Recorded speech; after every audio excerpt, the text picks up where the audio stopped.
10 days out from Idaho's Republican Party Presidential Caucus, an election process that the state majority party put together in short order after last year lawmakers, in an attempt to save the state nearly $3 million by moving any primary to May, inadvertently eliminated the presidential primary altogether. So in order to be part of the process of picking a Republican presidential candidate, state GOP decided they would do it as a caucus. A caucus, by definition, is a gathering of supporters of a common movement or a candidate. And for the last few weeks, we've been gathering questions from viewers about it, like this broad question sent in last month from Ginny in the Magic Valley. Can you explain how the Idaho Republican Caucus will work? Well, Idaho hasn't had a GOP caucus since 2012. It was the first and last one, when roughly 40,000 Republicans showed up in county caucus sites across the state to ultimately throw their support behind Mitt Romney. More than a decade later, gathering is going to be done a bit differently this year. New to Idaho or new to Idaho's Republican Party, and plenty of you are based on registration numbers, or maybe you just don't remember the one and only presidential caucus from 12 years ago. Well, even if you were one of the tens of thousands who showed up for Super Tuesday in 2012, I'm happy to be part of it, and I'm happy that all these other people care. This year won't look much like that year. For example, instead of the thousands of people crowding into large venues like Extra Mile Arena or the Idaho Center, this time there will be 210 caucus sites spread out over the entire state. To get in, registered Republicans will have to show a photo ID and sign a poll book. Then at noon, or 11 Pacific, the caucus captain will call the caucus to order. You can expect a prayer, a pledge of allegiance, and a selection of a tabulation committee.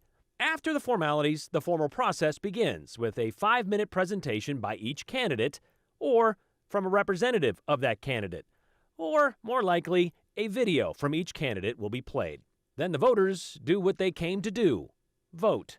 Unlike at a usual caucus where voters split into groups related to which candidate they support, this year will be done by a secret ballot. Caucus goers will head to a voting area, be handed a ballot, fill out their ballot, and put it in a ballot box. And that's it. You can leave. That's it, yeah. And when the voting ends, that's when the tabulation committee goes to work. First, they're going to stack these ballots by candidates, and then each stack is going to be counted twice for accuracy. Those certified totals will then be turned into the state party headquarters. Ballots will be sealed and delivered by hand-delivered, that is, to the headquarters as well.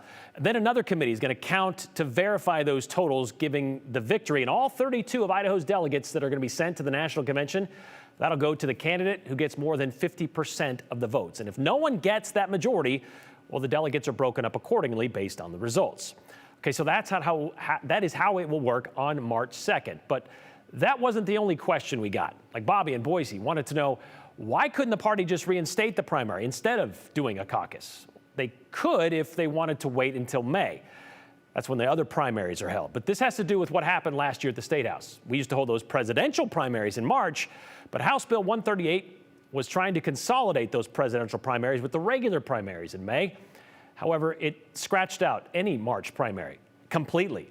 And the chair of the state GOP, that'd be Dorothy Moon, very much wanted to be a relevant part in picking a president. And she thought May would just be too late, so a caucus in March was the only legal option. Then there's this one from Gaga M, sans the formal title of lady, I'm guessing, wrote us this week to say she's a registered voter and hasn't gotten her caucus card yet. She also asked, why did the legislature put a rule that limits the amount of voters because of reduced poll times, etc.? Only the radical right will be sure to get out. It's not right. Let's first start with the caucus cards. They were sent out by the Idaho GOP to registered Republicans based on registration rolls they obtained on January 1st from the Secretary of State's office. They were sent to remind you of the caucus and where you need to go to be part of it. Well, if you didn't get one, it's okay. You can still find your caucus location on the GOP website. As for a limit on the number of voters allowed because of poll times, legislature had nothing to do with it. But it's also kind of true. Let's say you live in a popular county and a lot of people show up to be part of the caucus, maybe more than is allowed in the building at one time based on occupancy limits. And you can't get in right away, or you're running a few minutes late. Well, according to the caucus rules put out by the GOP, those people left standing outside or who show up late will still be allowed to vote. Once someone leaves, well, they'll let more people in. However, there will be a cutoff. We were told today by the state party, the doors are going to open up at noon or 11 if you're up north. And while there is no cutoff time for the voting, You do have to be in the check-in line within 90 minutes of the doors opening. So that would be like 1:30 if it opens at noon, 12 or 1 o'clock if it opens at, or 12:30 if it opens at 11. Okay, so anyone in line by that time will be allowed to vote, we're told. Is the voting window as wide open as a primary election, the 12 hours from 8 a.m. to 8 p.m.? No. So yes, there are tighter time constraints. Finally, this morning, PJ in Meridian asked, if I am a registered voter with undeclared party, I assume unaffiliated, can I declare Republican and vote in the upcoming caucus? Only if you did that before December 31st of last year. If you didn't, well, you can't register on the day of the caucus. That's not allowed. However, if you just turned 18 between January 1st and the upcoming March 2nd and you registered to vote as a Republican, they're not going to have that in front of them. But you can show up to your caucus site and sign an affidavit saying that you've done that. The last Republican presidential primary, by the way, back in 2020, 118,000 Idahoans helped decide on Donald Trump. So we'll see how close to that number the Gem State gets on the first Saturday in March. All right, this is your call to keep those questions coming. We're going to do our best to answer them. If not today, well, then maybe tomorrow.